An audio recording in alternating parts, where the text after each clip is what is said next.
¿Quién va a construir las calles y rutas en una sociedad sin Estado? Vamos a aclarar la duda más común de las personas. Esto es Visión Libertaria, su fuente de información descentralizada y distribuida.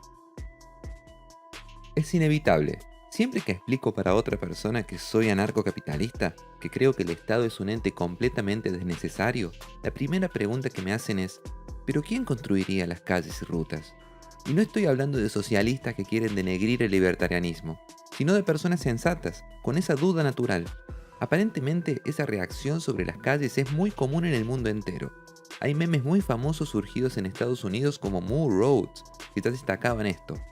Estoy de acuerdo con la esclavitud, robo y asesinato porque ¿quién construiría las calles y rutas? Prueba de que las vacas ya tienen un gobierno y el Estado dice que se hagan las autopistas. Vamos a intentar desmembrar este asunto para que sea claro hasta para el más obstinado estatista. El problema sobre quién va a construir una ruta o carretera, dependiendo de dónde vean este video, puede ser dividido en tres partes.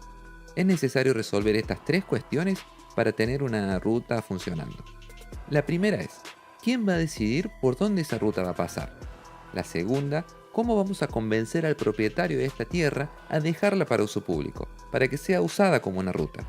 Y la tercera, la construcción de la ruta en sí, es decir, cómo pagar la limpieza, movimiento del suelo, compactación, asfalto, mantenimiento y etc. Vamos a ver cada punto por separado. Primero, ¿quién va a decidir por dónde esa ruta va a pasar? Y la respuesta en la mayoría de los casos es más simple de lo que se imagina. Lo más común es nadie. La mayoría de las rutas surge espontáneamente, no son planeadas. Lo que a los gobiernos les gusta llamar de planear o proyectar una ruta es básicamente elegir entre varios caminos de tierra que ya existen cuál de ellos van a usar, mejorar y transformar futuramente en una ruta. Y elegir entre caminos ya existentes es algo que los mismos habitantes de una región pueden hacer a la hora de invertir en una nueva ruta. ¿Y cómo es que surgen estos caminos de tierra? Bien, un grupo de personas que vive en un lugar y que necesita ir a otro lugar empieza a usar un determinado camino. A medida que más gente pasa por ese camino, más se limpia y compacta la tierra, evitando que la vegetación en ese sector vuelva a crecer. Y como andar en tierra compactada y sin vegetación es mucho mejor que andar en tierra suelta y con vegetación, las personas empiezan a usar más y más este camino, generando una acción autoestimulada. Cuanto más personas pasan por ahí, más y más personas tienden a usar ese mismo camino. Vamos a dar un ejemplo nuestro aquí en Brasil, pero que si estudian verán que es aplicable a la mayoría de los lugares. Estamos aquí en el barrio de Catete, en Río de Janeiro. Es un barrio que se organiza alrededor de su calle principal, que se llama Rua do Catete. Actualmente, como ven, esta calle está bastante abandonada, pero ya fue una calle muy importante para los estatistas brasileros. El gobierno brasilero, antes de que se construyera la actual capital en Brasilia, tenía su sede aquí mismo, en la Rua do Catete, en el famoso Palacio de Catete, que ya mostramos en videos anteriores. Felizmente, hoy solo hay un museo medio abandonado en el lugar, donde hay algunas fotos de expresidentes, muebles y el famoso pijama manchado de sangre del gordito suicida Getulio que está ahí también. Pero lo curioso, y que mucha gente no sabe, es que la Rua do Catete es más antigua de que Brasil. Los tupinambás y los maracayás eran los indios que habitaban esta región, y estaban aquí desde mucho tiempo antes de la llegada de los portugueses. Había muchas tribus en lo que después sería Río de Janeiro, pero no aquí en Catete. Esta región era muy pantanosa, halagada y nadie la podía usar para nada. Hasta el día de hoy, quien vive en este barrio sabe, solo basta un poco de lluvia para que todo el barrio se inunde. Siempre fue así. Los indios no usaban esta zona para vivir, pero sí la usaban como pasaje, y todos los días pasaban por aquí, por lo que el camino de Catete pasó a ser muy usado en esa época, bien amplio y demarcado. Cuando llegaron los portugueses, ya era una calle de tierra como existen hoy en varios lugares, daba hasta para pasar con carruajes y todo. Lógico, que los portugueses al llegar empezaron a usar también el camino de Catete, ya estaba ahí.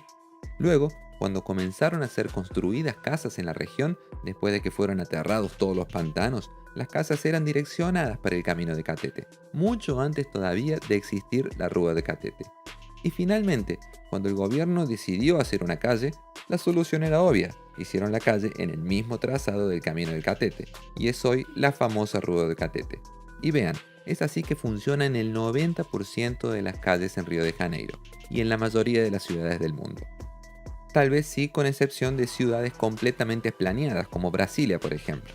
En fin, lo que queremos explicar es que caminos y pasajes surgen naturalmente con la sociedad humana. Nadie planea calles y rutas, ellas surgen por el uso y la demanda. Tenemos que aclarar, lógico, que sí existen algunos casos en los que calles son realmente planeadas.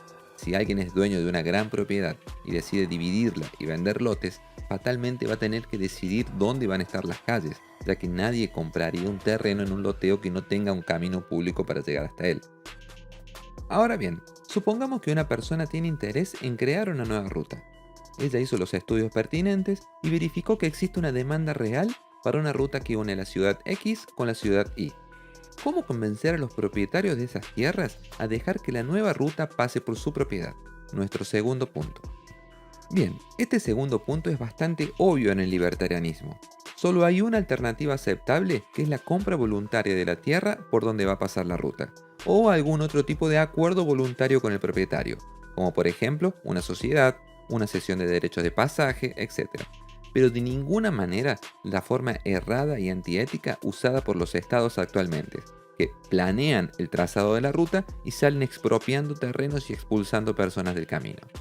¿Y qué pasa si el propietario no acepta una ruta en su propiedad privada? Bien, en este caso, o la ruta pasa por otro lado o simplemente no será construida. No hay otra alternativa, porque eso es lo correcto. Expropiación estatal hiere el principio de no agresión. Tal vez en este momento algún estatista desesperado puede levantar la cuestión de la propiedad dentro de la propiedad, o el caso de que el dueño de una propiedad, para entrar o salir en ella, tiene que sí o sí pasar por otra propiedad. Bueno, esta falacia es vieja y tiene que ver con el derecho de pasaje, que es algo que es parte del derecho de propiedad. Solo es necesario recordar la definición de propiedad privada. Propiedad privada es uso, demarcación y defensa. Y si paramos para pensar, solo hay una opción lógica para que esta situación comience a existir. El propietario interior usaba la propiedad cuando el propietario exterior compró la suya. Entonces seguramente el propietario interior ya usaba algún camino que pasaba por la otra propiedad antes. Entonces, si él usaba ese camino, el camino está demarcado y él va a reclamar que si el pasaje es interrumpido, el propietario interior también es dueño de ese camino. Aunque el camino pase por una propiedad exterior, no es propiedad exclusiva de su dueño. Él no puede construir nada en este espacio salvo que preserve el camino o construya otro de común acuerdo con el propietario interior. Ahora si es al contrario, el propietario exterior dividiendo la propiedad interna y vendiendo ese lote al propietario interior. Es evidente que tiene que haber diseñado un pasaje para llegar a esta nueva propiedad. ¿Quién compraría un terreno al que no hay cómo llegar, no es cierto? Entonces, la propiedad siempre debe ser definida con sus derechos de pasaje. Si una persona usa la propiedad de otra para llegar hasta la de ella, eso es costumbre. Hay un camino demarcado y ambas personas son dueñas de igual manera de ese camino. Todo esto es reconocido tanto en el derecho positivado estatal, por ejemplo en el Código Civil brasilero hay un artículo que habla sobre eso, como también surge naturalmente del derecho de propiedad, como acabamos de demostrar. Y finalmente, nuestro tercer punto. ¿Quién va a asfaltar la ruta, cuidar del mantenimiento, limpieza y etcétera? Y este es el punto más fácil de todos, porque son las mismas personas que hoy construyen las calles y rutas. Empresas constructoras construyen las calles, no los gobiernos, y las empresas ya son entidades privadas. Ahora, ¿quién les va a pagar a las empresas constructoras? Bien, ahí que existen algunas alternativas. Pueden ser los mismos habitantes de una región que voluntariamente se financian para asfaltar y mantener la ruta, o una empresa privada, dueña de la ruta y que cobre peaje para las personas que la usan. Pueden ser las empresas de una región que entienden que van a tener más lucro y menos problemas logísticos con las calles pavimentadas y bien mantenidas. En fin, es un problema que los individuos resolverían de forma mucho más eficiente que un Estado. Muchas personas no saben, por ejemplo, que la zona de los casinos de Las Vegas no es parte de la ciudad de Las Vegas. En verdad, el lugar se llama Paradise, es una región no incorporada americana. No tenemos un equivalente a eso aquí en Latinoamérica. Aquí en Brasil, por ejemplo, nosotros tenemos la Unión, los estados y los municipios. Cada uno de estos entes cobra religiosamente sus impuestos, es decir, que cada ciudadano tiene que pagar impuestos municipales, estaduales y nacionales. En Estados Unidos, ellos tienen la Unión, que es el gobierno federal americano, los estados, los condados y los municipios. De la misma forma, cada uno de ellos cobra sus impuestos. Y sí, aquella famosa calle, Las Vegas Street, la calle principal de Las Vegas, donde están los casinos más famosos del mundo y que siempre aparece cuando se habla de Las Vegas, tiene hasta aquel famoso cartelito característico, no pertenece al municipio de Las Vegas. Y como no pertenece al municipio, este no presta servicios de seguridad pública, no asfalta las calles, no cuida de las redes de agua ni de cloacas. Todo esto es construido y financiado por la Asociación de Casinos de la región. Y adivinen, funciona mucho mejor que cualquier municipio y mucho más barato, hasta para los propios casinos. Y claro, si se piensa con calma, es algo obvio. ¿Qué puede ser más caro? ¿Que las personas paguen las calles y rutas? ¿O que las personas entreguen el dinero en la mano de los políticos para que estos paguen las calles y rutas? Y así será en una sociedad de leyes privadas. Quien no tenga la suerte de vivir en una región bancada por los propios comercios de esa región, tal vez los habitantes tengan que dividir entre todos los gastos de construcción y mantenimiento de las calles. Pero pueden estar tranquilos que esto será mucho, pero mucho más barato que pagar a un gobierno para hacer eso. Muchas gracias por tu audiencia. Si te gustó el video, dale un me gusta y compartilo en tus redes sociales. Suscríbete al canal para ayudarnos y clica en la campanita para enterarte sobre nuevos videos. Entérate sobre nuestro proyecto en la página www.visionlibertaria.com. Ahí podrás sugerir nuevas pautas, escribir artículos, patrocinar el canal y mucho más. Te esperamos, visionlibertaria.com. Este artículo fue escrito por Peter Turguniev, traducido y narrado por Pirata Libertario y revisado por Fernando Medina. Hasta la próxima.